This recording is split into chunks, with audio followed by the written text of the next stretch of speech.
All right, we're live. So this is the first show live, so we're gonna test to make sure this stream is going. It should come up. I don't see it so far. Yep, it's on YouTube. Is it showing? It's showing. I'm ready. As actually going on? It's got By the way, Simon, we're not using your name. oh no, That's the old one. uploaded the video that you stopped. Oh no. So let's see. I'm trying to Hold find on. it. You have a live stream going right now? Yeah, there should be. There it is. All right, Jones and Holmes live stream. Okay. We're gonna tweet this out to the tweeters. I'm ready. We're live, guys. We're live. Oh, by the way, Simon. We got Are you sure it's working? Because I'm not finding it. I found it. Okay. Let's put it out there. We're putting it out there. I'm trying not to move too much because my headphones will hold the cable. You know what? And we're live. And let's kick it off.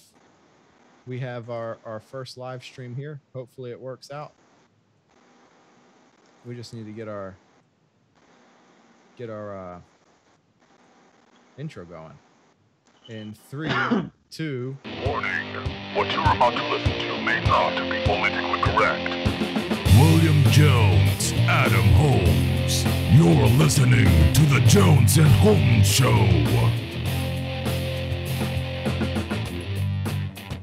It's Saturday, June 2nd, 2018. Jones and Holmes Show, episode number 16. Coming at you live. We are live. Live streaming this one on YouTube. Yeah, and we got a guest. Previously on The Americans. This Oh, is no. my next episode Uh-oh. of The Americans. Shut it Technical down. difficulties. Shut it down. Okay, here we go. What a way to kick off the show with The Americans. we don't want that going. Get pulled off right away. Yeah. So, who do we So got? anyway, the guest tonight is the Great Viking. The Great Viking. That's right. Yeah. And It's he's a hanging out with us. pleasure. It's an honor. Well, we're glad to have you with us, Viking. You guys are very highly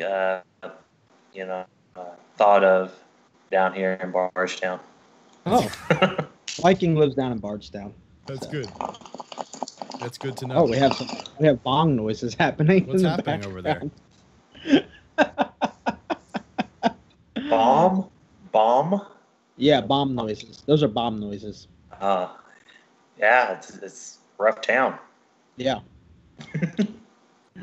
Oh man. So anyway, yeah, we kind of got a little almost impromptu show. This was kind of last minute planned, but we got it up and going. We do. And we got a lot of stuff to talk about. The last episode has been the most played one yet.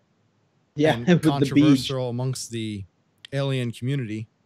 Well, the alien community is not happy with us because we didn't really talk about aliens. I posted it in the alien subreddit. And we didn't talk anything about aliens, really. We really didn't. And when we talked about aliens, we didn't refer to the actual grays that we were, that everybody was thinking we were going to talk about. Or whatever we were So. going to talk about. But hey. Yeah. Here Well, we the are, beach another is the episode. beach is very he's deep. He's conspiracy theorist number one, and he has such good theories on things, and not that they're even right or wrong. They're just interesting theories, and we always have fun talking to him. So, That's but right. he's a twice recurring guest now. And I think what people kind of misunderstood a little bit of the ones who criticized, well, maybe they didn't like that I posted it in their subreddit. But Yeah, probably not. we're like a platform to bring guests on and talk about different things. So they're not necessarily all of our opinions, and we're trying to spread the truth about the Nephilim. We're just having fun talking. That's just one of those fun topics that we like to talk about. It is. What do you think about that, Viking? What is it? Nephilim, Nephilim. like angel human hybrids Oh yeah, they live among us, don't they? all the time. Well, Genesis 6:4 talks about giants. Oh yeah, I remember you talking to me about that. Yeah, about how their connection with Indians and everything. Yeah. Yeah, that's pretty neat. Yeah, it's pretty wild. Yeah, that's just the truth. We got some news today. We have Trump announced that North Korea summit was back on. And this is ABC News. Major headline from the White House. History made as North Korea's one-time spy master traveled to the White House today carrying a letter from Kim Jong-un a little more than a week after President Trump canceled the summit. Wait. Pause. When they Did he say spy master? Yeah. Carrying a letter from Kim Jong-un a little more than a week after President Trump canceled the summit. Wait a minute. How do you even apply for that job? Where was this? I don't know. And go back to the beginning. All right. History made as North Korea's one-time spy master traveled to the White House. The spy master. And he only did it one time. The one-time spy master. Viking, you need that job. Yeah, I thought you had to do something like several times to be a master at it. Apparently, this guy knocked it out of the park the first time. First time. Let's see what they say. Today, I successfully did a toaster strudel, but I'm not a toaster strudel master. The first time. That's great. A little more than a week after President Trump canceled the summit. But when they emerged from the White House an hour and 20 minutes later, the president telling reporters they were going to Singapore. The summit was on. At first, the president telling reporters, wouldn't you love to see what's in that letter, saying it was interesting, but then revealing he had not read it yet. Tonight, these new images just coming in, the president holding the envelope. And this evening, we've learned that the president has now read the letter. We also have learned who was in the Oval Office as this historic... Did you see the letter? Yeah. It looks like a FedEx package. It's a giant envelope. What size is the font? Wait. Is that guy the spy master? The spy master brought Trump a letter. Wow. Fascinating. It is. It is very fascinating. ABC's chief White House correspondent Jonathan Karl leading us off. They sure didn't look like bitter enemies when they emerged from their Oval Office meeting. This was supposed to be just a letter delivery. Kim Jong-un's right-hand man delivering a message from the North Korean dictator. But it turned into something more. It's a getting to know you meeting plus. For one, news. The big summit is happening after all. We're going to be June 12th. We'll be in Singapore. Until last week, North Korea's former spy chief and Kim Jong-un's most feared enforcer was not allowed to set foot in the United States, officially sanctioned and banned. But this afternoon, Kim Yong-chol and his small entourage arrived at the White House in a black SUV. Mr. Kim and his translator were quickly ushered in by Chief of Staff John Kelly. The other North Koreans not allowed in. There was no sign of the letter, but he did have it with him, and White House officials say it was tested for poisons before given to the president. It was a very interesting letter, and at some point it may be appropriate, and maybe I'll be able to give it to you. Maybe you'll be able to see it, and maybe fairly soon. But a few minutes later, the president said this. I haven't seen the letter yet. I purposely didn't open the letter. I haven't opened it. I didn't open it in front of the director. I said, would you want me to open it? He said, you can read it later. I may be in for a big surprise, folks. At any rate, he's like, get the heck out of here, you idiots. But they're going to go on. That's the big announcement. June 12th, the summit is supposed to continue on in Singapore. Yeah, sounds good. So that's probably the major topic of discussion. Hashtag nominate Trump. Well, we do have another major topic of discussion. This is where Roseanne was fired, or the show was canceled. But they're talking about possibly doing it without Roseanne. Oh, that sounds like a interesting thing. We're going to have a show called Roseanne with no Roseanne. With no Roseanne. But then Samantha Bee came out, and her writers wrote it. It was a scripted joke. Here's and she called Ivanka the C word. Ooh. And nothing happened to her. So here's a clip, NBC News. Comedian and Donald Trump critic Samantha Bee now in the president's crosshairs. The president tweeting, why aren't they firing no-talent Samantha Bee for the horrible language used on her low-rating show? This is great, man. This is great. Oh, that's hilarious. Why are they not following no talent Samantha Bee? A total double Low standard, rating but show. that's okay. That language. You see what else he said though? Mm-mm. A total double standard, but that's okay. We are winning, and we will be doing so for a long time. But that's okay. That language, a profane slur about his daughter Ivanka. Do something about your dad's immigration practices, you feckless. He listens to you. Wow. He apologized, but when she accepted an award last night for inspiring social change, B did not back down. We spent the day wrestling with the repercussions of one bad word, when we all should have spent the day incensed that as a nation we are wrenching children from their parents and treating people legally seeking asylum as criminals. Welcome to Full Frontal. That one bad word was used deliberately, written and taped in advance. Yet her fate different from Roseanne Barr's for a racist tweet, some say because of their employers. TBS Turner is not the Walt Disney Company. They don't make kids' cartoons and have family theme parks. TBS did not respond to the president's demand to fire B. In 2016, his language about women became a campaign issue. Grab him by the... As for Barr, she's in Utah. I believe in one law for all people. I love all people. Backing out of a scheduled podcast today as reports surface about discussions with ABC to revive the show again. This time she was around coming the on our character of podcast? Roseanne. Yeah, she was going to go on Rogan. Oh, I thought she was coming on our podcast. No, that would have been pretty good. Oh, man, that would have been a great guest. So, yeah, she was supposed to go on Rogan and didn't. I wonder why they didn't mention his name. Probably because he has more listeners than NBC does. Probably. And here they are. They're talking about rebooting it without her. Anne's daughter in an effort to save hundreds of jobs. Casualties in a war of words. Ann Thompson, NBC News. There you go. Okay, whatever. She's still around. Now, the other thing Trump has done this week is kick off the trade war again. Yeah. And this time he's put some tariffs on Mexico, Canada, and imports from the EU, mainly being steel and aluminum and metals and things. And we have our one of our favorite people in the world discussing this. This is Trudeau on NBC News. The idea that our soldiers who had fought and died together on the beaches of World War II, and the mountains of Afghanistan, and have stood shoulder to shoulder in some of the most difficult places in the world, that are always there for each other, somehow this is insulting to them. The idea that the Canadian steel that's in military vehicles in the United States, the Canadian aluminum that makes your fighter jets, is somehow now a threat. The fact that, I mean, next week we're hosting the G7 Summit of World Leaders, and the airfield, the military base that Air Force One's going to land in, was put there in World War II to protect an aluminum smelter that was providing to the military effort.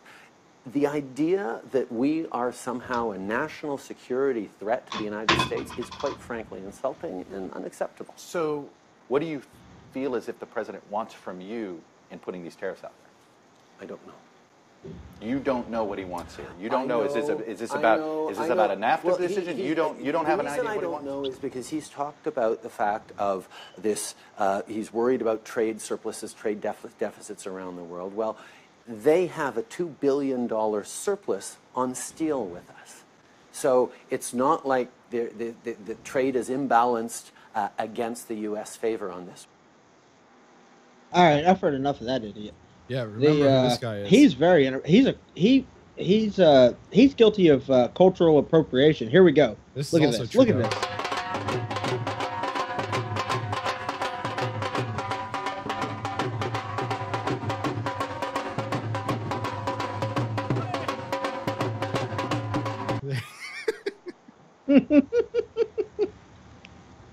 There you go, Scandinavia. That's your world leader right there. Well, one thing I forgot to do is hit record on the recorder. Fortunately, we're live streaming on YouTube. So the beginning of the show is not going to be on the show? We're going to try to pull the audio off the YouTube stream. Yeah, that's what we're going to have to do. We should be okay as long as YouTube doesn't pull it. Okay, cool. So, but I got it running now. Just completely forgot about that part. We got a lot of... we got a lot of juggling going on with this one. Yeah. Well, you're a grandmaster juggler over there. Trying to. You okay over there, Viking? You seeing stars yet? Stars? No, I don't think that's how it works. Yeah, I know. I didn't think so, but I was just checking. No, I'm fine. Feeling pretty good. Feel good. Feel good. I feel good. You feel good. I put up a deck today, and it was terrible. I got blisters all over my hands now. Oh. You put up a deck? Yeah. Well, the flooring, the bottom joists, all the support beams and all that. It sucked. It was hot. It was pretty warm today. Yeah, what's your weather been? 90s. We've been we fluctuated back and forth between about 94 to 96 degrees today with pretty good humidity. Yeah, it rained last night and this morning. Yep. I'm still living in the swamp. So we're on day, man, I don't know what day it is that we of rain. I think it's like day maybe 14. Every day, man. I mean, it's just inches of rain. And it got so muddy going back and forth that the horses just like trampled. All the water came running in, washed all the dirt away that I put at the bottom of the horse stable. So it's just kind of like this cesspool that they're walking around in. So I went to go get some dirt, and I'm moving some dirt from the back in the woods, is digging up a pile of sand and trying to raise the ground where the horses are. And as I'm going back and forth, I pop a tire off the bead of the wheel. Oh, that's always fun. So that's what I've been messing with. Did you ever get it back on? Nope, still haven't got it back on. Oh, you got to jump on it. I need a thinner pry bar or something.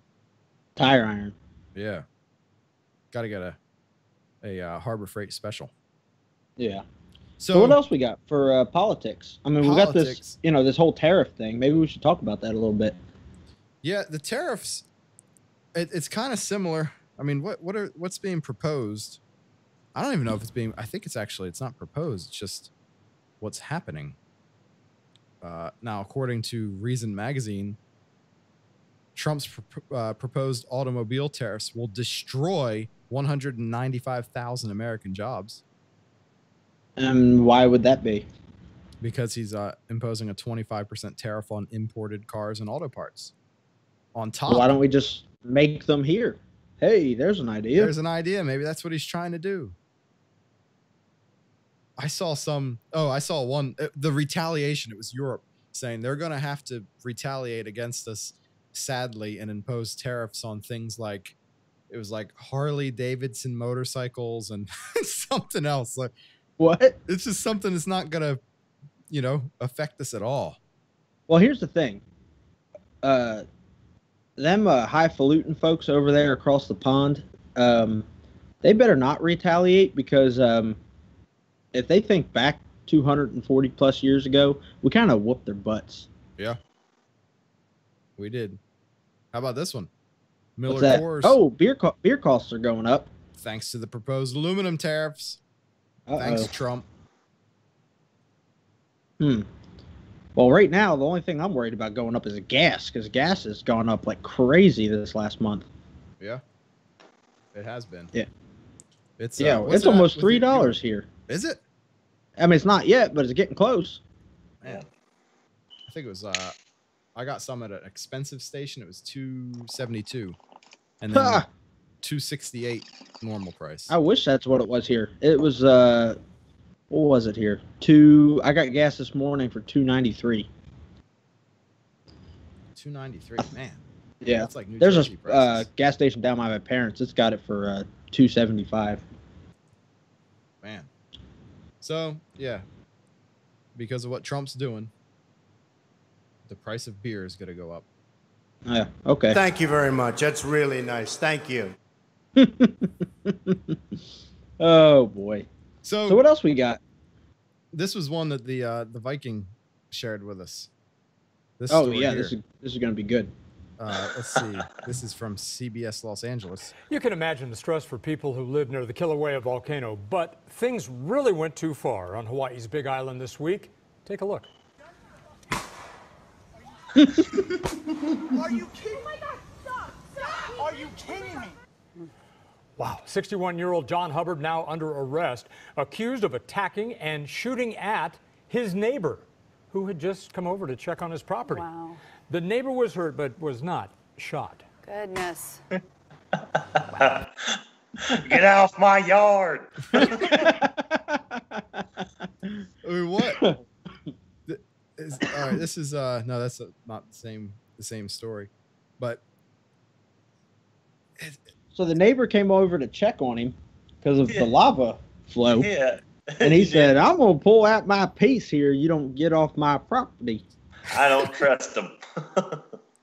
Oh man, it's You just look this like the lava. government. That lava is making everybody go nuts. Yeah. Yeah. It is wild That's looking though. That's some crazy stuff, man. When's it gonna stop? Ever. It's just gonna engulf the whole place. Here's one about it. A video. It's putting a In dent Hawaii, tourism. more evacuation orders have been given to residents who live in the path of lava pouring out of the Kilauea volcano. Already, thousands of people have been forced to flee to safety. Dozens of homes have been destroyed. Anyone who stays could face arrest. Dangerous lava flows have closed sections of a main highway. Kilauea has been erupting for 4 weeks, and that is hurting a big business for the island. Yeah. Arrest. Now, here's the thing. If I was facing arrest, if somebody's telling me I had to leave, like I didn't have the choice to hold out, like let's just say I'm cracked out on a 3-day bender, and I'm staying here. I'm gonna fight that lava, and I mean, hey, that's my right. It is.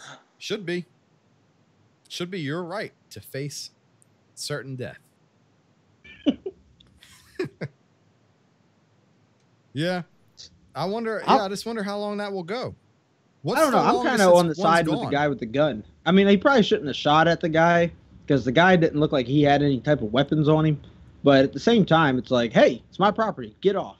Right. The man was hooting the neighbor again there. Is that the current? Is that the current one? Is the longest erupting volcano in Hawaii? That's the currently the world's longest erupting volcano. Huh. So I want to see the whole path, like originating from the volcano. Is there any video of that? Let's see. Because that's got to be something fascinating looking. I don't know. There's a little bit of something. Yeah, that's wild, man. Oh, look, here you go. Here's 2017 versus May 6, 2018. Wow. Look at that. Dang. That's crazy. It is. If you think about it, though, that's the one thing. Like, people are like, I'm going to hold out in the flood, and I'm going to have my boat, and I'm going to float over top of my house till this water clears up or whatever. Like, that's one thing. It's like, there's nothing you can do about that. Nothing, man. I mean, if that stuff's coming, that's it. You ain't got a choice. Boy, we might be able to get cheap tickets to Hawaii. Hey, yeah. Viking, you want to go? Yeah, I'll go. I got to pack my sunblock. You might. Yeah, because Viking is so white, he gets moonburned. Yeah. Wow. Yep. Can't go outside when there's a full moon. You should have seen me today, man. I was all lathered up, had my giant hat out there, building that deck. Yeah. Didn't you get melanin injections at one time? Yeah, melanotan too. That stuff is legit. It's really nice. I mean, you take like 10 IUs in the morning, like in your belly fat, like with an insulin syringe, and then you go and tan like 2 or 3 days a week, and you get dark, super dark. And I got dark, and I do not tan. I remember you looked super dark. It's pretty amazing stuff. I mean, for pale people that get burnt all the time, I think it's great. Melanin injections. And it's still legal, so get it now. Just look it up. Melanotan 2. Melanotan 2? Yeah, you could get that dark. You could get like that dude with the beard there. Where at? Go back. Go back. Jones, go back. The second picture. Yeah. No, I'm serious. There's a guy at work. He took it too far, and he's the one that told me about this stuff. And he looks like that guy now. Wow. Like he changed his race. Like people aren't seeing this. Like it's like that chick that said that she was the head chick of the Black Lives Matter Rachel movement. Dolezal. She was actually white. Yeah. Remember that? She was taking melanotan too to make herself black. Yeah. So she looked like that dude right there. Yeah, there she is. There she is. Yeah, she just got tanned up. What was the most recent thing we were talking about that she did? She got charged with welfare fraud. She is going deep. She is. Here it is. This is Rachel Dolezal, white woman who portrayed herself as black, accused of welfare fraud. Remember Rachel Dolezal, the white former NAACP leader who pretended to be black for years until she was exposed? Is that your dad?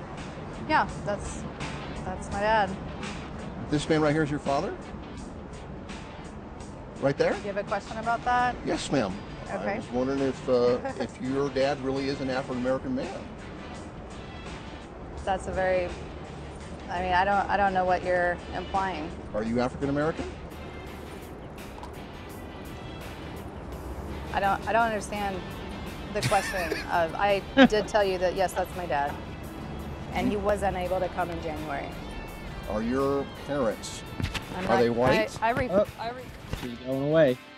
That was back in 2015. Now she's in trouble again, charged with welfare fraud in Washington. The state claims Dolezal illegally received nearly $9 grand in food and child care assistance because she didn't report that she had made $84,000 from her book deal. Dolezal faces up to 15 years in prison. Now, CNN has reached out to her representative for comment. Man, she's a racist. Yeah. She thinks she's black, and she automatically thinks that's how black people act. So, Yeah, my dad's black. He has never took no, welfare. he's a good, hardworking man. Takes care of his family. I have a lot of respect for Goddard. I love Goddard. He's my second father. Man, it's just crazy how. Well, you know, I was thinking with the welfare fraud thing, I've only seen, out of all the different people we had in our rooming house over the years, and you kind of question most of them with things that they would apply for and receive. But one guy I did see where he was on unemployment for a while because he was terminated from his job, or he quit. I think he quit. So he wasn't really eligible for unemployment. I think this is how it went. And he filed for food stamps, and he got the food stamps and the unemployment. And then they came back and they're like, you weren't really eligible for unemployment.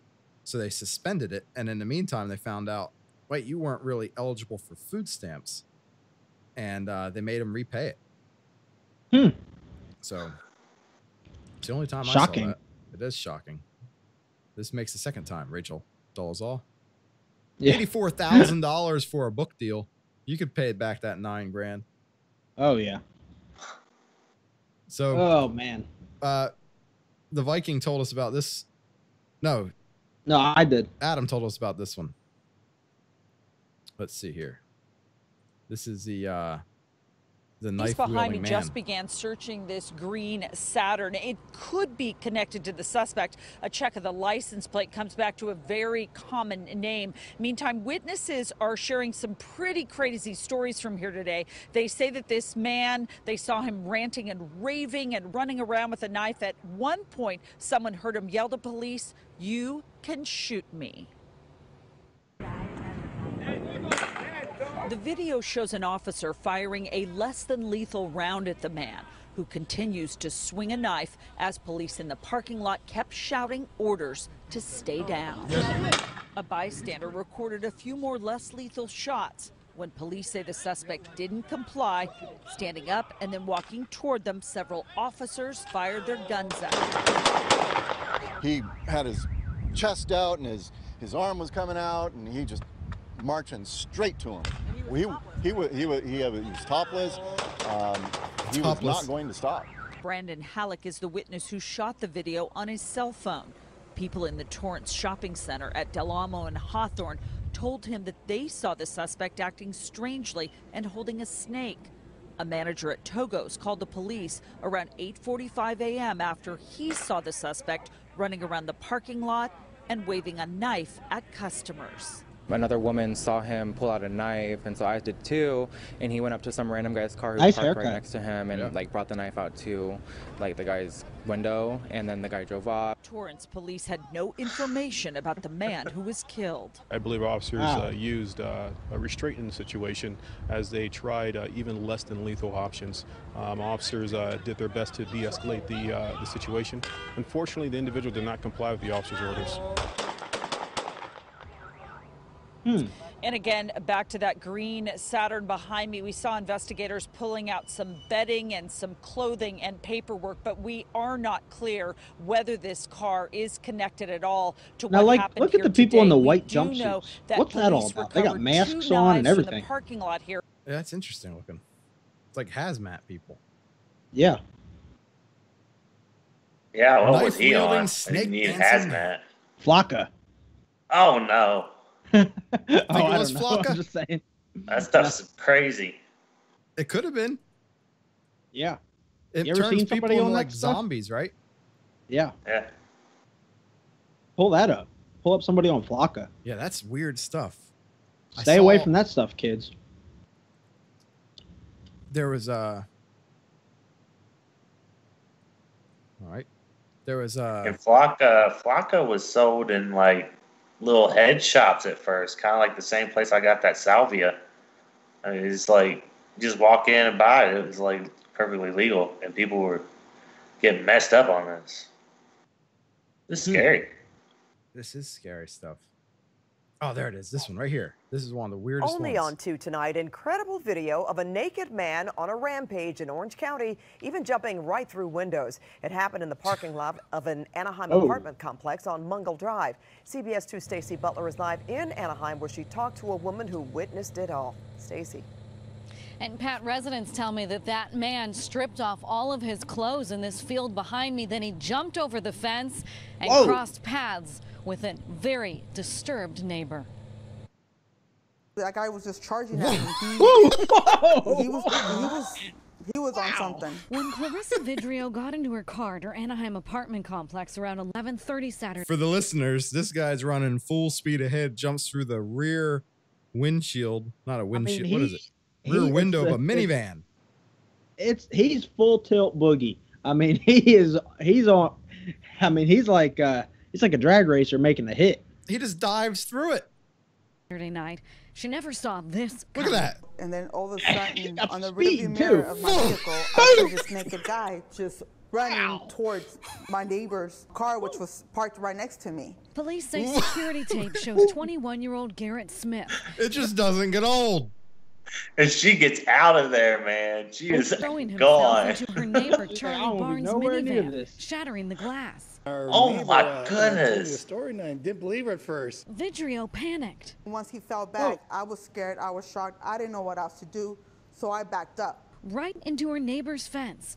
As she tried to get away, the suspect charged at her. Look, he keeps stepped on going. my vehicle, the whole body in the front of my windshield. Terrified, Vidrio stepped on the gas. Once I turned and bumped into my neighbor's van, that's when I saw the guy flying off the car. The only way she knew to shake him was to slam into this wall.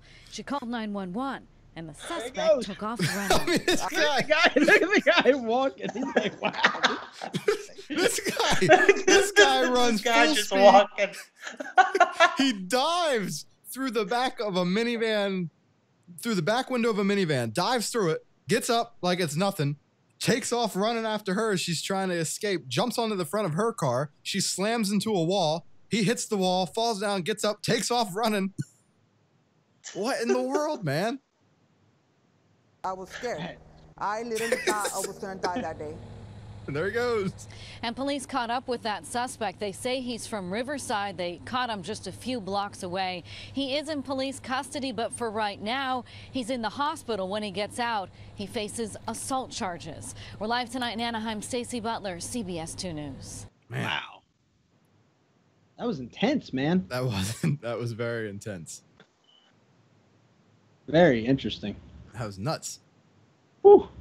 There's a video game, Shaq Fu. Shaq Fu. And Shaq Fu, A Legend Reborn, about Shaquille O'Neal as a martial arts expert. And they added some DLC, downloadable content. And the new one lets you play as Obama fighting Kanye West. Wow. We got to get that. Yeah, how about this? I mean, is there any in-game footage of this? I don't know. There's some pictures here. There's Shaq. It says the DLC has not been officially announced yet. Oh, but they someone already found the trophies for it. So it's out now. Yeah, it's out now. Wow. So Obama gets his own video game that he's fighting Kanye. Wow. You know, since Kanye got red pilled, now you got to fight him. Yeah. The only one to do it is Obama with his 1 million Obamas. Yeah, but our theory is that Trump is going to win again now because Kim Kardashian is friends with Trump now. Yeah, Trump won 2020 when he put out this photo of him and Kim Kardashian. All the youth, man. Yeah. It's sad, but I think that I think he won it. Yeah, it's funny because I never knew what she was even like famous for. She was just like some person that just became famous. Kind of famous for just being famous, right? I guess. I don't know. Well, this looks like an interesting one here. Yeah. What's that? This is the Viking gave us this one. The Viking did? No, I didn't do it. I thought Billy did. Yeah, I found this one when we were doing our pre-show thing. This is but the Viking has good insight about it. It's kind of like going in a pool. This is a NASA astronaut revealing the challenging process of pooping in space. You gotta and welcome to the get away from it. Let's say you're up here on ISS and you need to go to the restroom. Ooh, you want to come to this cabin, and the first thing you want to do is grab this piece of equipment and turn this rotary switch 90 degrees to the open position. What that does is it turns on a fan, which creates a suction effect in this hose, so that you can use this yellow element for your number one. It sucks the pee right out of you. The principle is actually exactly the same. It's a pee vacuum. We have a solid waste container here, and on top of it is this seat. And the solid waste container is connected via this hose to the same fan, so that, again, the same suction effect allows you to do your number two in weightlessness. I want to show you how it looks, but since we don't want any bad smells, Show us. Actually turn on the it's going to be a little bit loud. There we go. Now you can lift the lid. There is this, that's tiny. Wow. Seat that sort of looks comfortable, but you don't really sit in weightlessness. So most of us actually prefer to lift this one as well and use directly the opening that goes into the bag. And in fact, there is a bag in there. It looks like this. And when we are done with our business, we close the bag and we push it down into the solid waste container. And then, of course, as a courtesy to the next person, we put a new fresh bag inside. The solid waste container gets changed when it's full, which is roughly every 10 days for a crew of 3 people using it. This one, for example, was installed on the 61st day of this year. So probably roughly around day 71, we will have to change it again. But urine gets recycled. So from the pretty complicated hydraulic equipment that is behind here and makes the use of the toilet in space possible, the urine actually gets directly transferred to another piece of equipment, which is here in the floor, which is called UPA, Urine Processing Assembly, which is the first step into turning urine into potable water. There you go. And that's how so it's done. I guess what's his name from the Red Green Show just goes up there and just sucks it out when it's all done and gives them some fresh bags and flies back to Earth. Yeah, right? Winston. Winston from the Red Green Show. Yeah, Winston's septic Rothschild's Rothschilds. sewage and septic sucking services. That's right. That's wow. That's pretty interesting. What do they do with the bags of poop once the waste container's full? This is all for show. Well, you know you're going to have that one nasty dude that never pushes it down. He just leaves it there. You know, Carl. Carl. Man. Carl the astronaut. Carl, you didn't get rid of your poo. If I had diarrhea, like I would put my feet on the wall and just push away as hard as possible as soon as I felt it coming. Like, did you guys see the video of the woman in the coffee shop or wherever that was throwing her poo at people?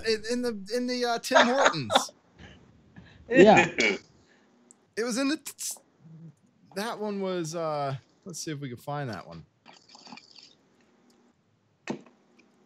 There has to be a local story for this one, right? Gotta be. It's just well, this is the video here. What's happening? It's gonna happen. She's mad. Hey, let me back there. I need to poo. No, ma'am. You can't come back here. I want to come back there. Let me back there. Oh no, ma'am. You can't come back. Let me back there. Oh, I'm mad now. I'm gonna bang something. Oh boy. Watch this. Watch this. I'm so angry. Oh man. I'm so mad. I'm just gonna poop right here. And the guy's like, "No, ma'am, please don't." No! It happened. Take that! Take that! No! I got you with my poo. Oh. What is wrong with people? What in the world? What's weird? I think one of the weirdest things though is that they don't like. At what point do you grab someone and throw them out? Oh, that got way past that point. Yeah. Did you see they released? Remember we played the Wildwood Cop? Oh yeah. They released the body cam, and somewhere in here show her. I think she like kicks the cop. Oh really? Let's see this part. She doesn't look happy. Body cam footage here. Yep. Come back here. Come back here, ma'am. Come back here. I need to see your ID. Come back here. 20 with open alcohol. I think it was open alcohol. She had alcohol. Oh. Whoa. I didn't see a kick. Well, we skipped ahead a lot. We might have missed it. Oh. This is like first person view right here. Yeah. This is the part where he's going to punch her in the head.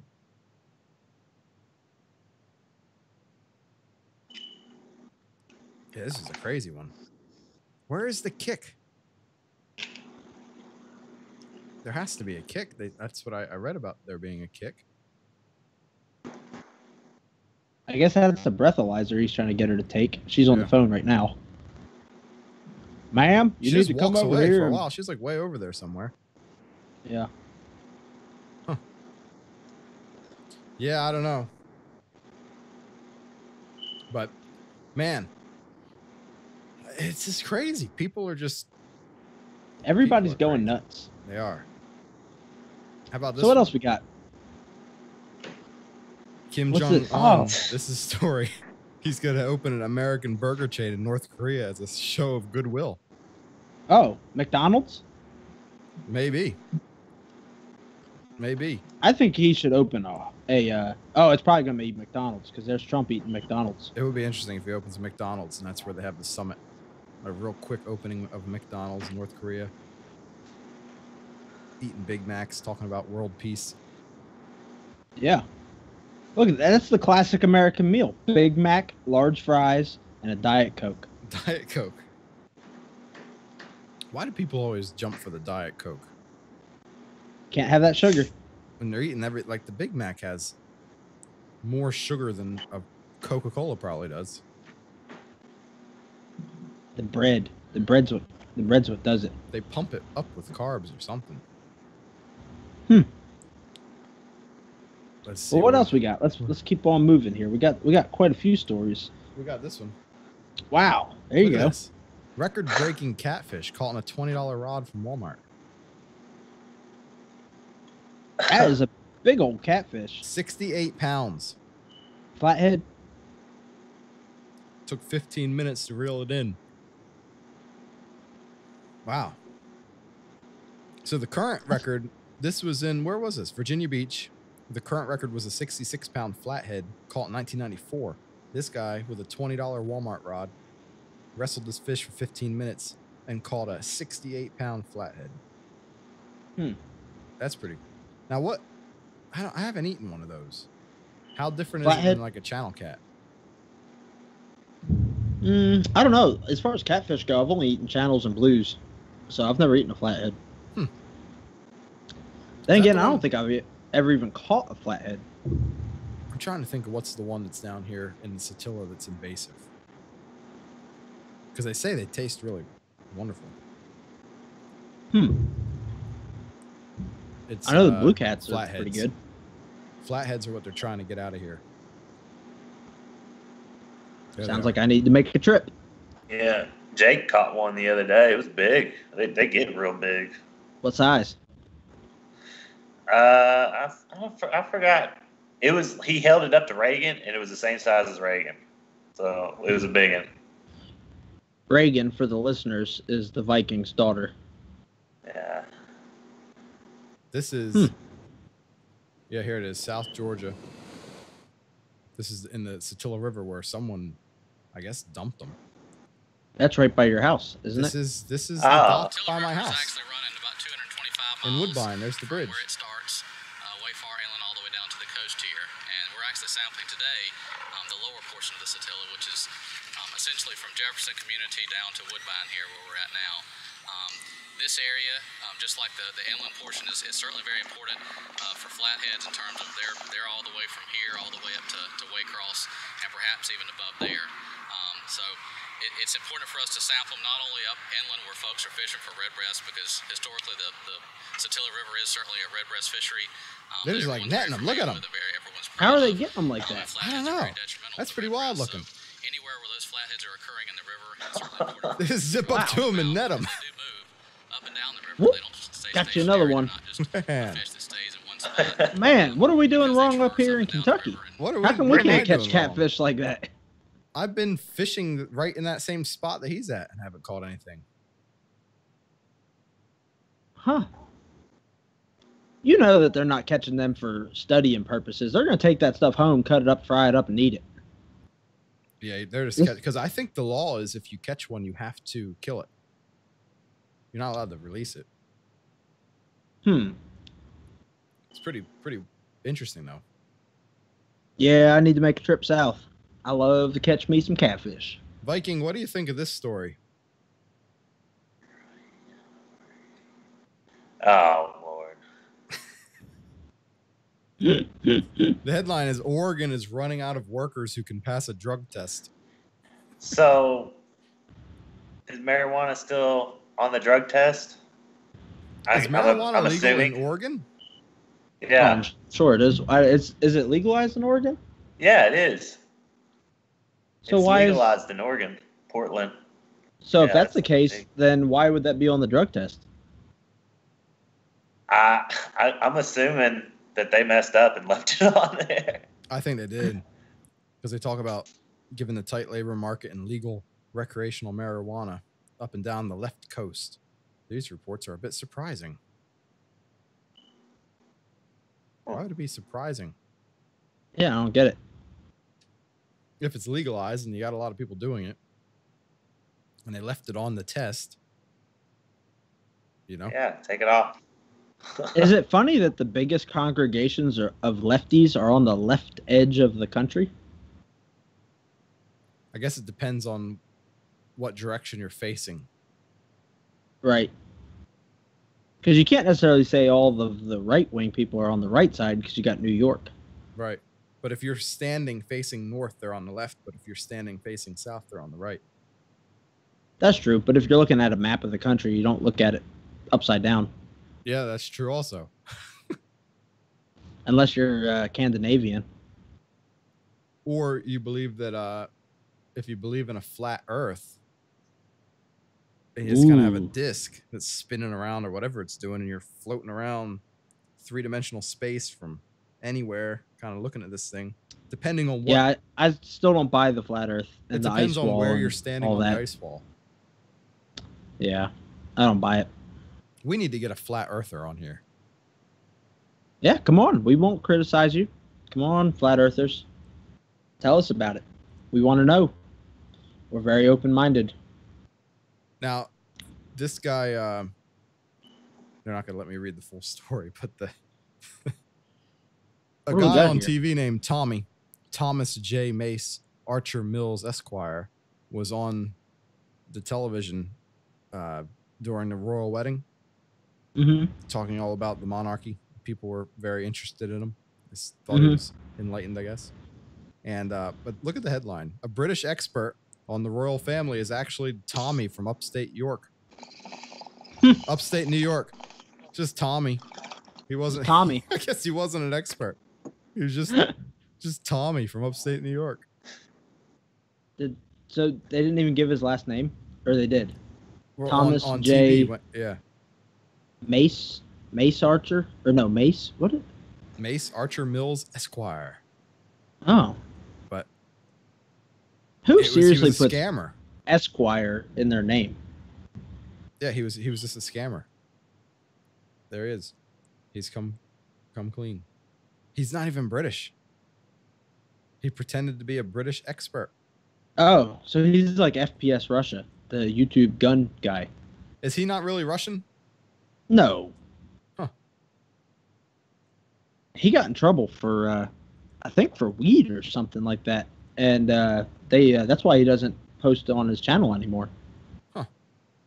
Plus the one guy that was actually like did all the behind the scenes stuff, like getting the guns and stuff for the videos, he got killed. Did he? Yeah, it was like a weird story. I don't think they ever solved it. They never figured out who killed him. A lot of like the Russian YouTube, like the crazy Russian hacker guy. Which I always one? wonder if it's crazy Russian hacker. You ever see that guy? Is that his name on YouTube? I think so. Yeah, this guy. 10 million subscribers. Wow. Yeah. And he does things like tests little chainsaws. And oh, yeah, I've seen these. Yeah. Yep, I have seen this. Yep. Ding dong. Ding dong. So this, the Tri-City Herald, this story, man forced neighbors to be his chore slaves and wouldn't let them leave. That would be pretty bad. Man, he's been taking little kids. 12-year-old boy disappeared. Man, this goes right along the lines of what we were talking about with the beach. Yeah. Kids disappearing. He said he turned them into his yard work slaves. That's not good. Are we sure about this, or is this just a guy paying a local kid to mow his grass? Now, that would be pretty bad.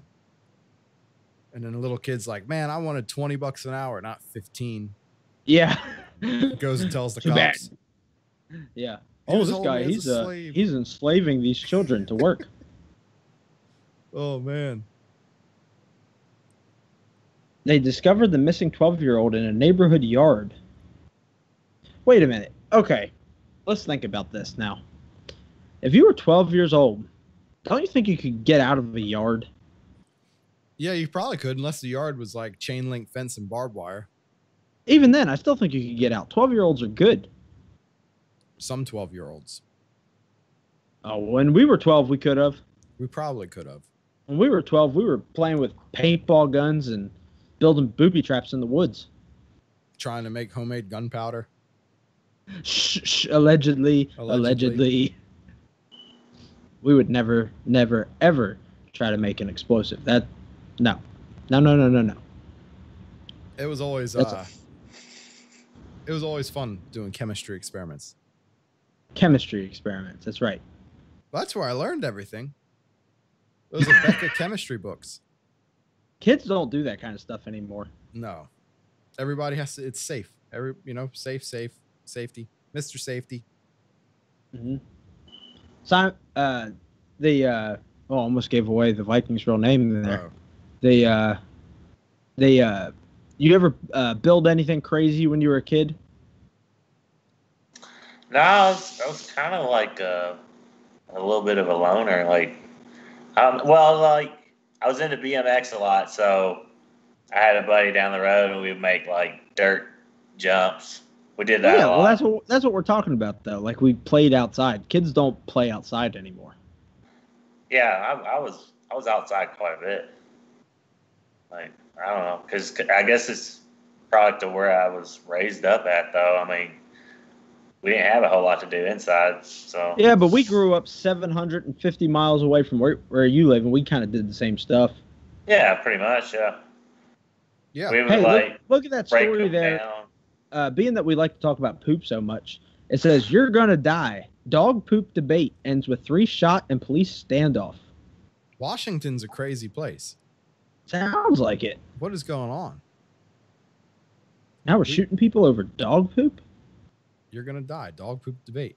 Gunfire rang out after a man confronted neighbors about dog poop in his yard. Wow. You know, we had someone when we still lived in New Jersey.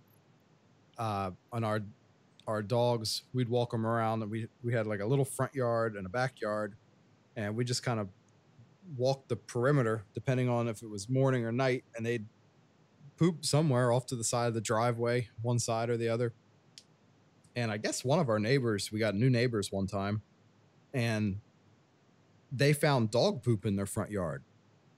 So they just assumed that it was our dogs, but we always had them on leashes, just walked them on our property. And other people would walk dogs up and down the street. But they actually made a sign that said, "Pick up your dog's poop," and stuck it in our front yard facing the house. Huh. Yeah. But man, it's like, I don't know. Why not just talk to people? Just meet me and say something to me. But it was kind of weird. The husband stayed home while the wife worked. He made crafts. He was trying to make crafts. And she was out working. Maker. And you'd hear him like playing the piano and making crafts. Wow. Yeah, it was a strange man. I met him one time. I asked him about it was after we got broken into. So I went to we got broken into, and after all that was settled, I walked, across the yard, knocking on his door, and he like shuffles to the door, and he's kind of one of those guys where he's like balding, but he still had kind of a dome of hair wrapped around the sides. Mm-hmm. But he was only like 35, real overweight, just kind of shuffled to the door, asked me if everything was okay. And I said, "Well, no, we just got broken into. Do you have it?" "Oh, no, we're good. We're all right. And they just shuffled backwards and shut the door. Huh. Well, that was interesting. Remember that time somebody put a bomb in your mailbox? That was at my parents' house. They blew the mailbox up. Yeah, that's what it was. Yeah. We had first someone bashed it like in with a baseball bat. Then they ran it over with a car. Then they took it. So then my dad, after they took it, we put the 4x4 post in the ground, ran rebar through it, and then filled the hole with concrete. Mm-hmm. So then whoever tried to take it, just stuffed it with firecrackers or something, and blew it up.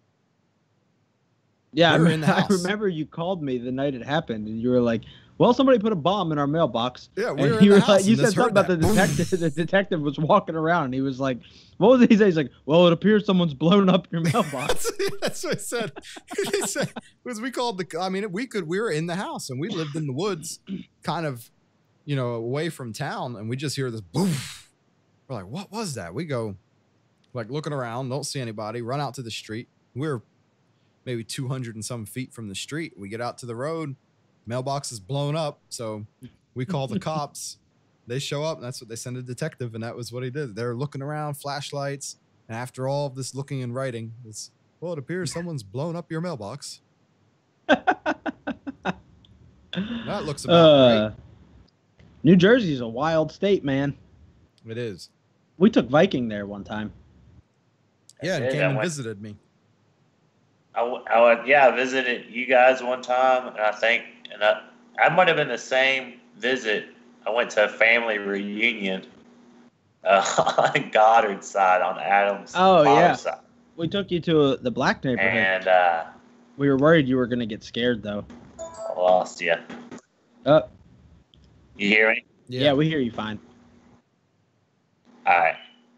Well, I went to the family reunion, so it was all African American people. No, don't use that. None of them people have ever been to Africa. They're all black. Yeah. And it was pretty fun. I had a good time, but I stuck out. I stuck out like a sore thumb. He saw all my uncles playing horseshoes, and he's like, "Wow, this is cool. It's just like the movies." Well, you came a couple times. Because the one time we went down to the boardwalk, and I dressed up like the Joker. Oh yeah, I forgot all about I was riding my motorcycle around, and then the one time you came over, that was when I was still living at my parents' house. Then you came over the other time. We watched Full Metal Jacket, and I let my dog out on you. That was my bachelor party. We watched Full Metal Jacket. Yeah, and I let my dog out because you guys were like I had that German Shepherd Harley, and he's at the door just going. That thing was trying to eat us. He was. And you guys were like, oh, he's not going to do anything. I just opened the door. Yeah, that dog went nuts, man. He went nuts. He was trying to eat us. But that was a good bachelor party. We just cooked like wings and all kinds of good food, and then watched Full Metal Jacket. Yeah, that was a good one. It was a lot of fun. It was. Man, so you've been in New Jersey just twice. And I took you for a tour of downtown Millville. Yeah. Did we take him down to Millville? I think so. I think we did. In my truck. You drove me through some rough neighborhoods. I remember that. I mean, there was people out on the lawn, black people that were just like staring us down, like we might die today. Nah, we were okay. And I think we got to the point we were messing with them a little bit, though. Just cruising around. We were driving around listening to like Hank Williams and stuff. That was sticking our heads out the window, just staring right back at them. What? We would do. Oh man, I guess we're racist now. Uh-oh. Well, all it's funny. We were at a little town today, and it's just this little town in the middle of nowhere, and they had a blueberry festival, and Alma, Georgia. And one time I went and did a price opinion on a property, and I'm thinking Alma, Georgia, it's a town of like 2,000 people. It's real small. So I pull up to this house just thinking it's going to be like a little house out in the country. And when I pull up, they have like a 2 square block. I mean, it's not big at all, but it's like super ghetto. And I pulled up to that house, and I was made sure I was armed before I stepped out of the car. That's how just unsafe it kind of felt. Yeah. And I mean, and the house was busted in because when I walked up to the house, or I pulled up, I could tell the front door is already open. You're like, man.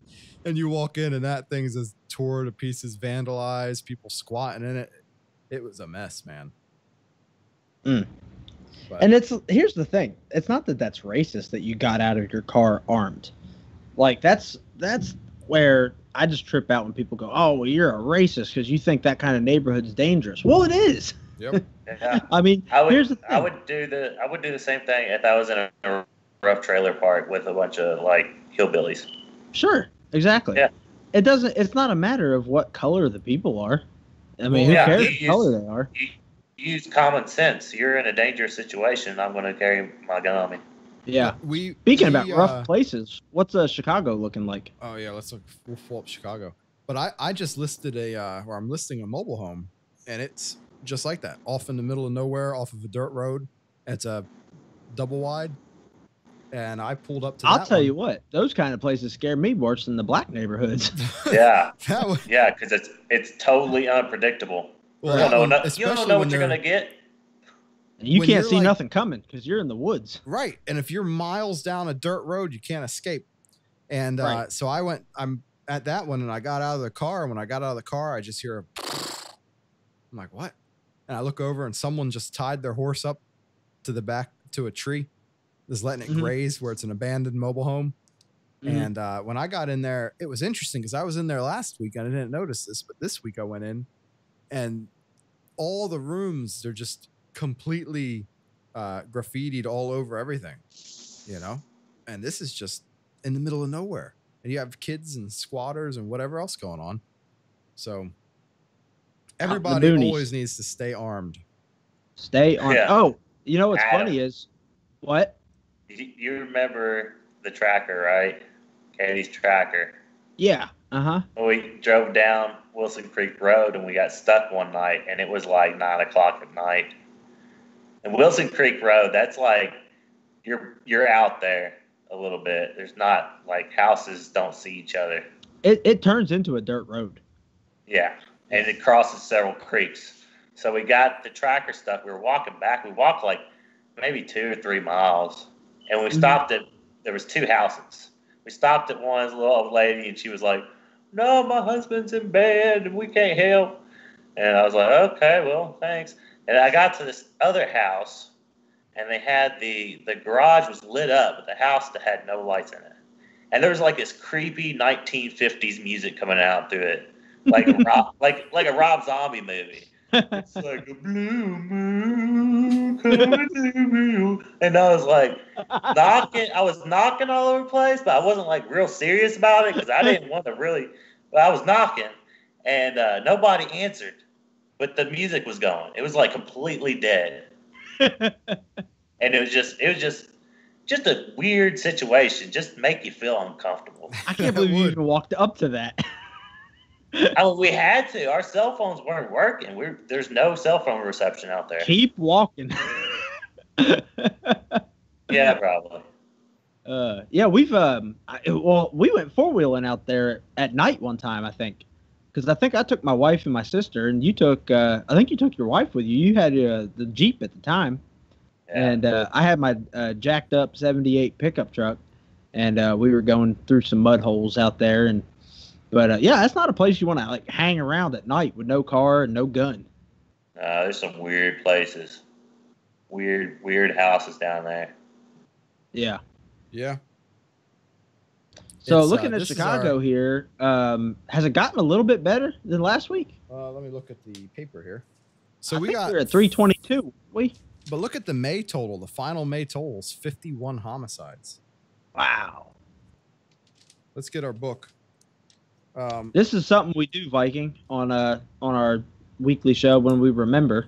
We go on here and we check the stats for the shootings in Chicago, because our theory is that the majority of the media and that they're all racist, because they won't cover the fact that Chicago is just like a river of blood because they're all black. They don't care about the black people. Yep. In they the only bring up shootings when it has to do with whites. Yeah. Yeah. Have you ever noticed that? Yeah. Hey, you know what I just noticed? Our stats are off, because we were at total shot year to date over 1,000 last week. Now it dropped back down to 884. No, that's shot and wounded. Total shots 1056. Oh, okay. Got it. Yep. 207 homicides. I mean, this week alone, from 527 to 6/2, we're at 9 homicides. Yeah, it's nuts. It is nuts. A person is shot every 3 hours and 27 minutes, and someone's murdered every 17 hours and 37 minutes. Meaning, man, I mean, you can't even last 18 hours in Chicago. Yeah, if you go to Chicago and you hang out for more than 17 hours and 37 minutes, you're dead. You got a good probability, buddy. I'm trying to look. I wrote it down a couple weeks ago. We had 3 hours, 48 and 18:48. That was about 3 weeks ago. Yeah, so, I'm pretty sure the last time we checked it, it was 3 hours and 22 minutes. We've shaved an hour off of the person every murdered. Oof, man. That's not good. We haven't shaved it. They did. Yeah. It's not us. And the amazing thing is that this is a gun-free zone. Yep. So now, what I'll speak on is something interesting today was we went to a little festival up around Louisville today, me and my wife and my family, my son and my sister went with us too. And so we were, I took my son over to the playground. There's a little park there, and there's a lot of kids there because the festival's going on. I counted 6 parents open carrying firearms. And I just thought, man, this is got to be the safest playground around right now. Because you think about it, there's no cops around, but a good majority of these parents are armed. Now, there were 6 open carrying. So how many were concealed carrying? Right. It was a nice, safe place. It is. So I didn't mind it in the least bit hanging out there with my son. No. Because you feel safe. Right. Those people that are carrying guns on their hip, they're not crazies. They're not wielding fire. You think about it. If some nut ran into that place, tried to grab a kid, there's no way. They wouldn't make it out. No. Now, what do we got? We got the dog. Oh, look at this one. Whoa. 2 girls swimming in a lake discover a dummy World War I bomb. Are they sure it's a dummy bomb? That's what you wonder, right? This is in Michigan. You know what that looks like? That looks like one of them little dive toys you throw in the pool. Except look how big it is. Yeah, it is pretty big. That's pretty playing a game of mermaid. There Dove you go. down into the water and hey, these look like some normal kids out playing in a lake. That's good. That makes me happy. Oh, here's a video. Do they talk about it or is this? Hi, I'm Paige and I'm Sage and I'm 10 years old and I'm 9 years old. And what we found is this is a World War I practice bomb. That's just them talking about it. Yeah.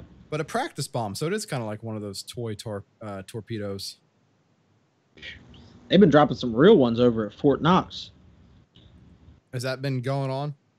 It's actually calmed down quite a bit in the last week or so. But, man, like 2 weeks ago, it was just nonstop. My house was shaking every couple hours.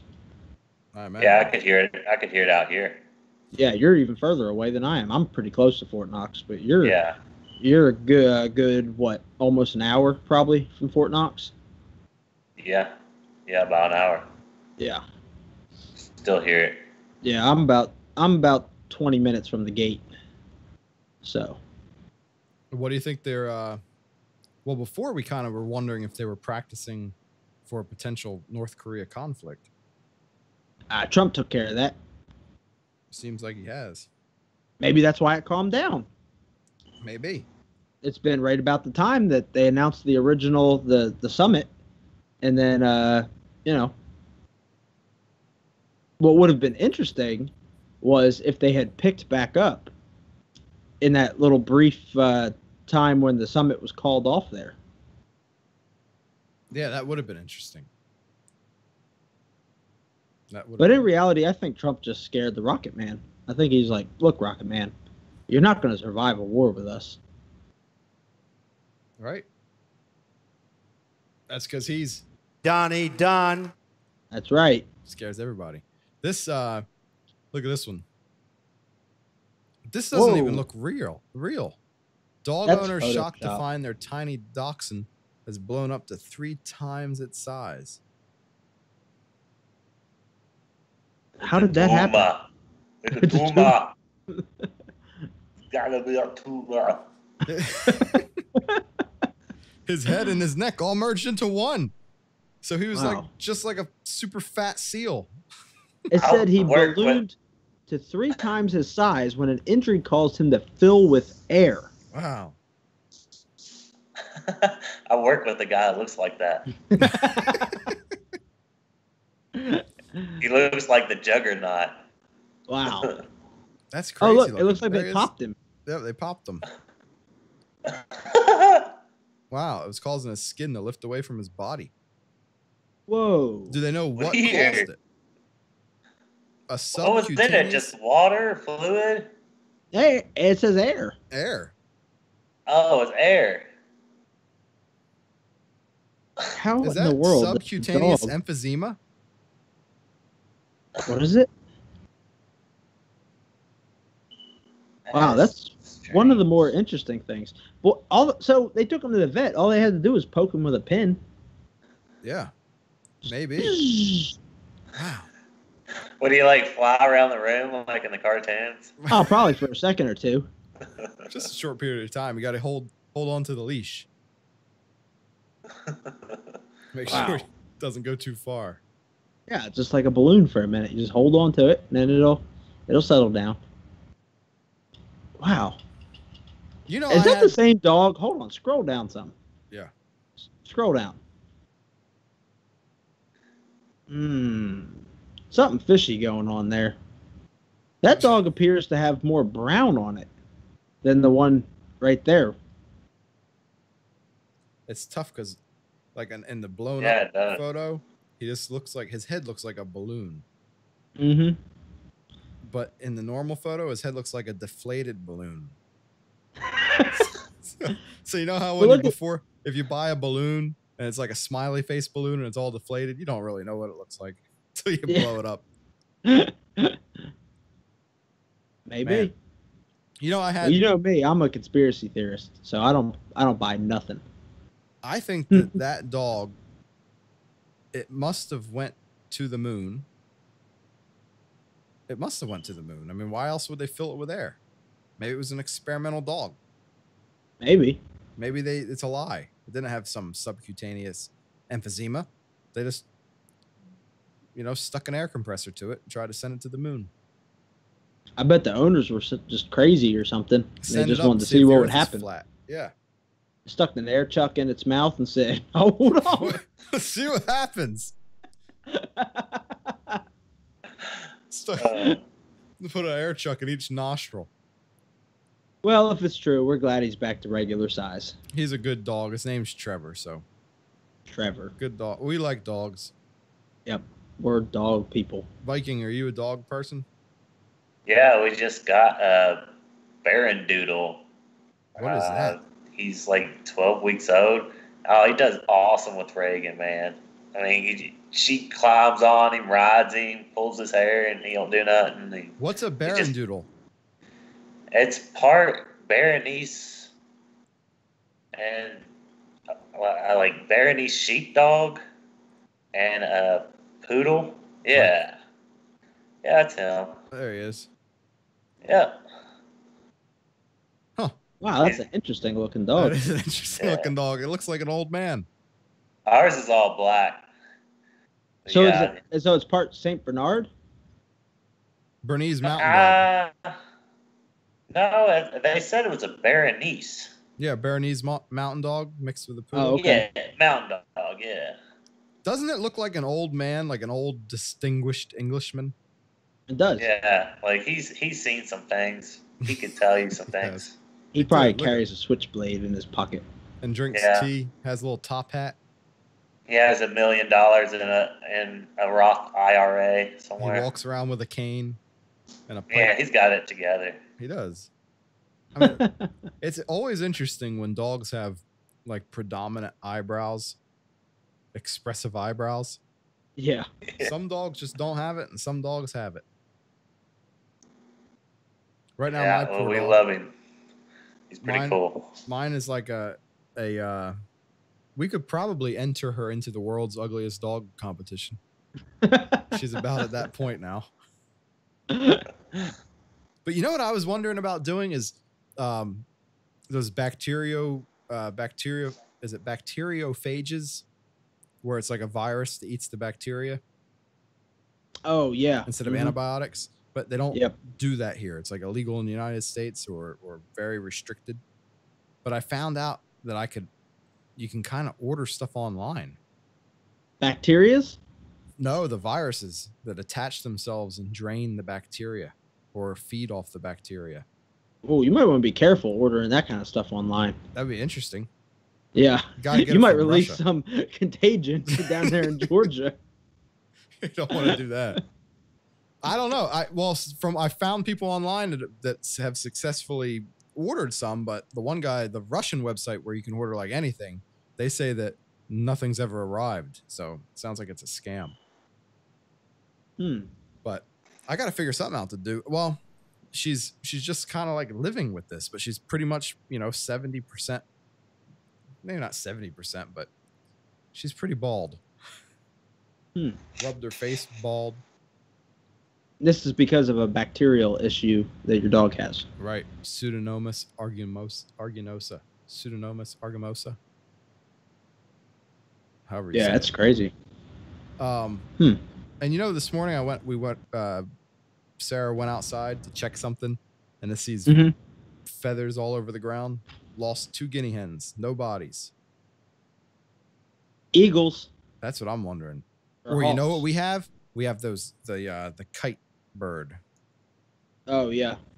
That thing was flying over us yesterday. Look at that thing. Little killer. It was flying over so low. It was like roof level yesterday. And I wondered if that thing was kind of scouting it out. Like, probably. Got some guineas. Got a full buffet going on. Little flying monster you got there. Can that thing take a chicken or take a guinea hen? Oh, I'm sure it could.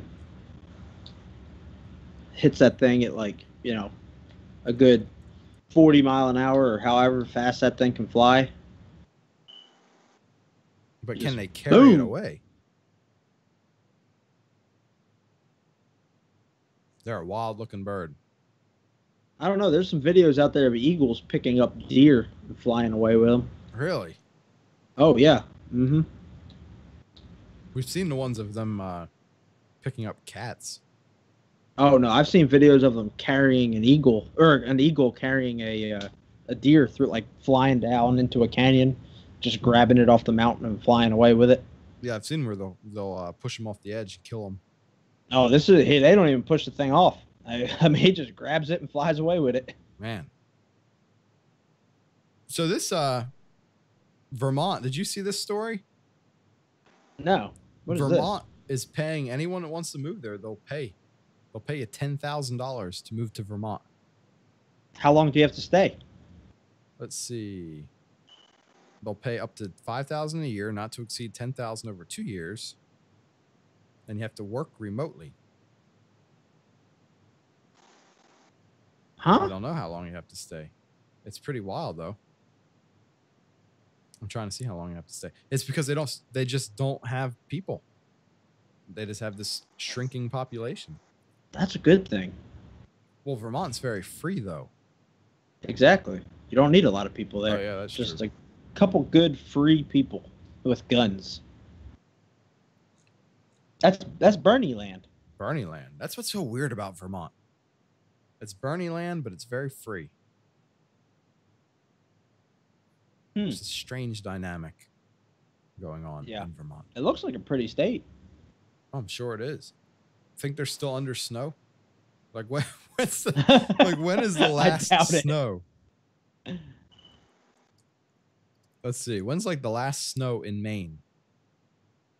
Caribou, Maine, May 23rd, 2015. That was the latest snow. That's not too bad. That's pretty rough, man. It doesn't bother me. I'm one of them guys. I want to live up in the mountains. I'm in spring and February. Yeah. Yeah, it was funny. We were talking on the phone. You're like, yeah, I'm getting ready to start planting my garden, and I'm watching snow come down here. I know. I should have got a jump start on that garden. Now it's all swampland. Mine's well on its way. My tomato plants look like... Oh, they actually have tomatoes on them now. Mine are stunted. Everything's just stunted. It burns me up. But I was in the back of the woods yesterday, and we were putting some fence posts up, and I saw the ground back there was dry. So it's elevated. So my house, they built my house in a bowl. Good job. Yeah. Good job. So what else we got? I think we got one more, don't we? Pretty much. This is this story here. And this is a tough one because I think oh, we got to find the actual video for this. Let me find the actual video for this one. But this is Jesse Duplantis. Televangelist. What he wants his new jet.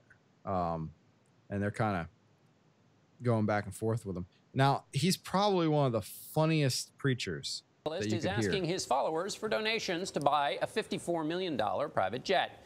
Jesse Duplantis runs a church outside New Orleans and also reaches out worldwide. More than 750,000 people watch his sermons online and follow his ministry's Facebook page.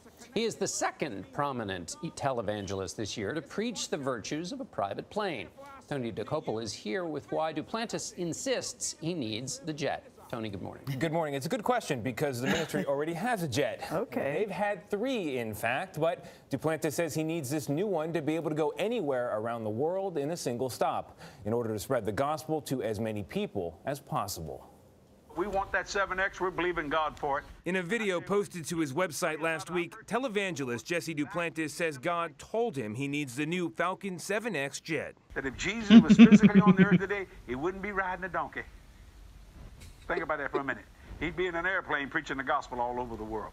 Reaction to this multi-million-dollar request has been mixed on the ministry's Facebook page. One person wrote, "I am ashamed I ever listened to a word you had to say."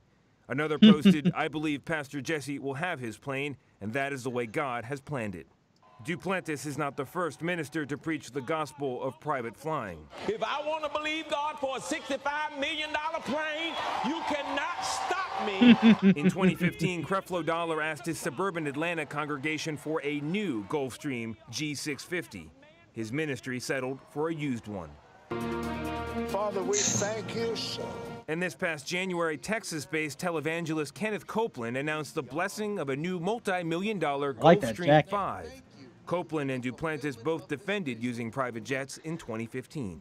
The world is in such a shape, we can't get there without this. Sunday morning, I was in Boston, Massachusetts. Monday, I was in New Orleans. Tuesday, I was in Chicago. The Lord says how we treat the Now, poor. there's a very interesting clip of them talking about the reason why they need the private jet. The Tube of Demons? Yes, remember that one? Yeah. This one. Listen to this. This is pretty interesting.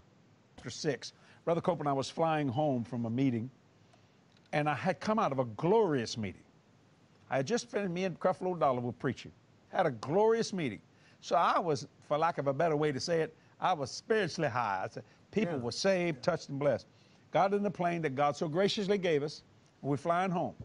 As I was going home, the Lord, real quickly, he said, "Jesse, do you like your plane?" Now, you know, I thought that's an odd statement. I said, "Well, certainly, Lord." He said, "Do you really like it?" And I thought, "Well, yes, Lord." Then he said this, "So that's it?" I didn't know how to handle it for me. I went, "What?" He said, "You're going to let your faith stagnate?" And when he said that, that shocked me. I went, "Whoa, wait." I literally unbuckled my seatbelt, my plane. I stood up.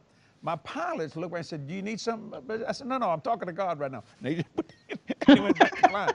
I said, "Lord, I don't think I was letting my faith stagnate." He said, "So this is all I could ever do." I said, you're trying to tell me something." He said, "Go to the book of Amos." So if you're at the book of Amos, I want to read the scripture. May I interrupt you there Yes, for sir. a second? You couldn't have done that on an airliner.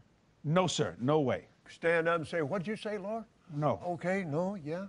And the guy sitting over there saying, "What the hell does he think he's doing?" It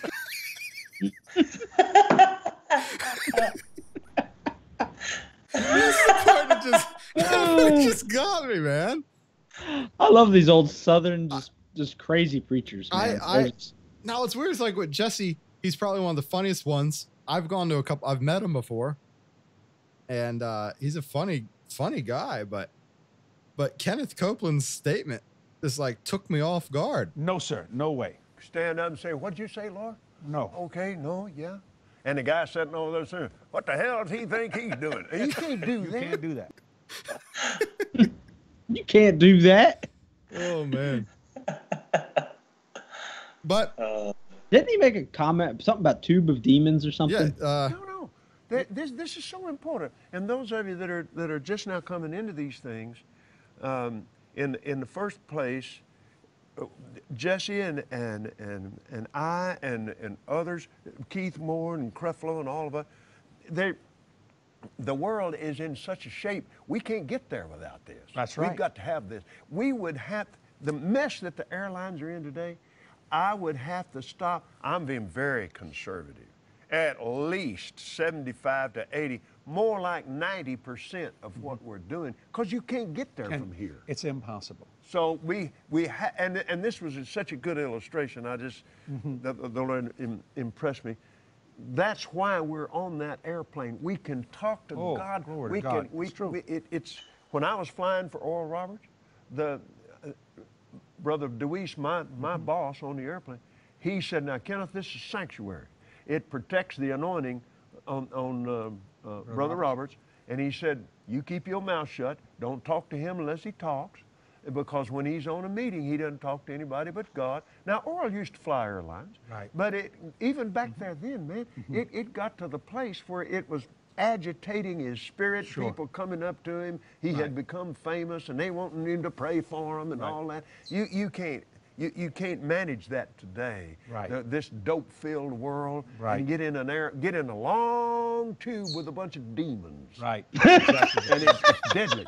And he works on you hard. It really does. Waiting for that the whole time. I love it. Oh, you're gonna get on a tube of demons. They have to have it. They can't travel in that tube of demons. You ever been to one of those churches where like the preacher it's nothing but like really dark stuff, and then you leave and you feel terrible, like you feel like just like this awful sinner, like where he's like just pointing at the crowd and just like pointing out obvious stuff. If you don't mow your yard this way, you're going to hell, and like just keep on doing it over and over. I've been to sermons where that was the whole sermon. He was just pointing at people and going, "You're going to hell." And then we left and we were like, "What did we? I feel terrible now." It's like Oprah. You know, you get a prize. You get a prize. He's like, "You go to hell. You go to hell." You're all going. He's the opposite of Oprah, and you feel terrible when you leave, and he doesn't even tell you how to fix it. He's just like, "You're going to hell." You don't even get the free book under your seat. Yeah. Man. I don't know. I know the pastor at our church. He recently went and did some teaching in Russia, and he got in the tube of demons, and he got to Russia just fine with no issues. Yeah. I've only been on the tube of demons once. You know that's our new name for planes all the time now. That's it. We don't say planes. This long tube of demons. Yeah. So, and I don't believe in planes anyway. My wife is going to visit some family up north this week coming up, so she's got to get on the tube of demons. Man, you better stop her. You need to go and anoint her. You need to take her to. She'll be fine. She's saved, so she's not going to be possessed by any demonic powers. She'll be okay. Tube of demons. Well, and that goes with my theory that planes don't exist. Oh yeah, they're holograms. Jones's theory is that planes aren't real; they're all holograms. They're all holograms, and that when we're flying, that we're not really flying. Nah, you're just putting like a simulator ride, roller coaster ride. Yeah, just like Disney World, one of those 4D simulators. I don't know what's happening. Yeah. Can you explain how an airplane works? I don't know. Wind goes really fast over the top and not as fast underneath, and it goes up in the air. Yeah. Does that make sense? Works. Think about what you just said. Does that make sense? Oh, yeah. Perfect sense. Oh, man. We're probably shot in the tunnels already. Through the Elon Musk tunnels. That's what's being happened. Oh, yeah. Maybe that's what it is. Maybe we get on the plane and we think we're going in the air, but what we're really seeing is a screen. It's a screen. That's what it is. And then they project planes in the sky for all the people to think that there's planes. That's it. It's got to be it. Holograms. What if it malfunctioned and all of a sudden a laptop's hooked up to it and it just start spamming out and playing some awful stuff? People are looking out the window and it's just like these awful images of this like virus that came across, or just the screen just going haywire. It starts glitching out. Yeah.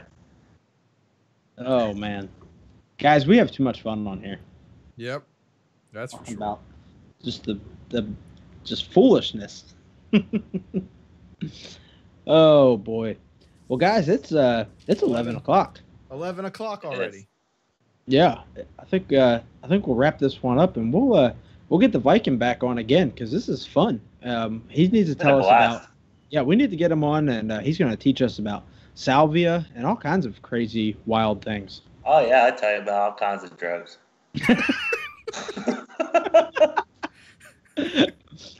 You going to teach us about that cocaine? I'm gonna learn you good. That's what we say down here in Kentucky. Yeah, I'm gonna learn you good on it. Well, good. We look forward to it, and so we'll have to get you on again. It's a blast. We're gonna be updating our artwork. Because everybody thinks that we're politics only. A pure political podcast, and how can you talk about any? Even though, like we say, we're just two guys talking about everything. Well, our album art says right there, two guys talking about everything or something like that. Yep, just two guys talking about everything. Yeah, but everybody thinks it's just a political podcast, so we're gonna change it up a little bit. This whole podcasting thing kind of stemmed off of just the phone conversations that we would have. Because one day we were just like, man, we have the most odd, interesting phone conversations. At least we thought we did. And if nobody else thinks we do, then we don't care. We have fun doing this. But we'd be all over the map. 1 minute we're talking about guns and chainsaws, which are one of my favorite things.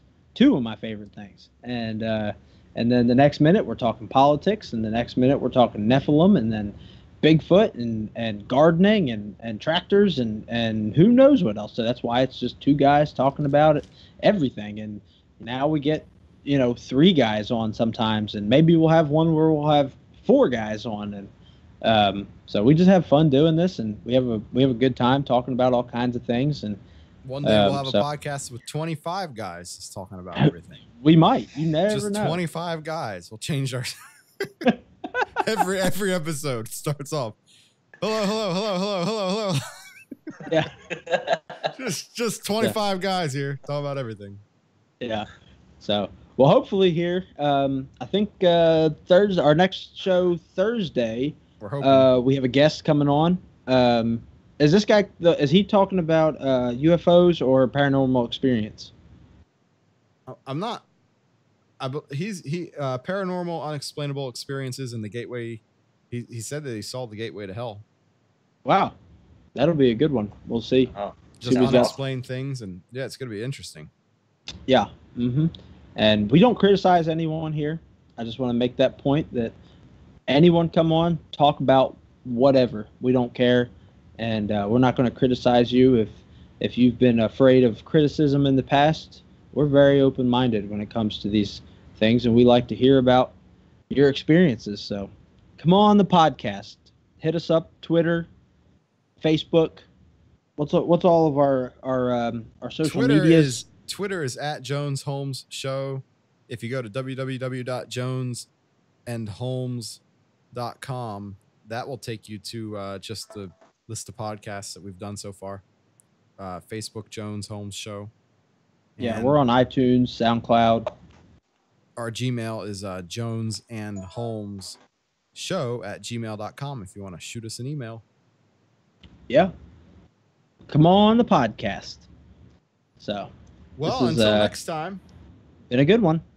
The Viking. Go out there. Oh, yes, sir. It was good talking to you. It's good hearing all your stories. I've been sitting. Interesting things. It is. I've been sitting, just waiting for you to come back to that Gears of War game. Gears of War. Oh yeah, we used to play that. Definitely.